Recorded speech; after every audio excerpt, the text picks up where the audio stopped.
तमिळनाडूतील भाजपचे नेते के अण्णामलाई यांनी मुंबईबाबत वादग्रस्त वक्तव्य केलंय। मुंबई हे महाराष्ट्राचं शहर नाही, ते आंतरराष्ट्रीय शहर आहे असं वक्तव्य त्यांनी केलंय। मुंबई महापालिकेच्या प्रचारासाठी आलेल्या के अण्णामलाई यांनी हे वक्तव्य केलेलं आहे। तर त्यांच्या वक्तव्यानंतर विरोधकांकडून आता टीकेची झोड उठवण्यात येते।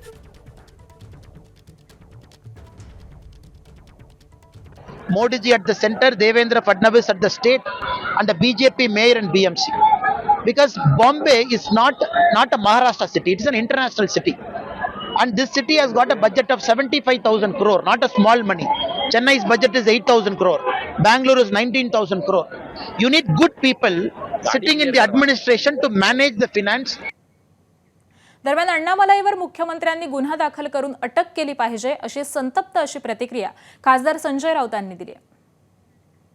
महाराष्ट्राच्या राजधानीविषयी तो असं कसं काय वक्तव्य करू शकतो? 106 मराठी हुतात्म्यांचा अपमान भाजपच्या अण्णामलाईने केला असेल तर महाराष्ट्राच्या मुख्यमंत्र्यांनी त्याच्यावर गुन्हा दाखल करून त्याला ताबडतोब अटक केली पाहिजे।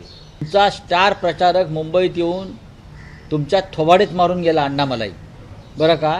आता तुम्ही त्याच्या लुंगीमध्ये तोंड लपवणार आहात का? सांगा ना। आणि अण्णामलाई यांच्या वक्तव्यावरती राज्याचे महसूल मंत्री चंद्रशेखर बावनकुळे यांनी देखील प्रतिक्रिया दिली आहे। ते काय म्हणतात पाहूयात। भाषणात कधी कधी जे बोलतो व्यक्ती त्यावर अर्थ अनर्थ बेअर्थ लावत असतात लोक।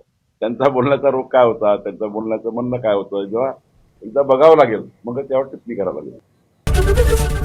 एबीपी माझा, उघडा डोळे बघा नीट।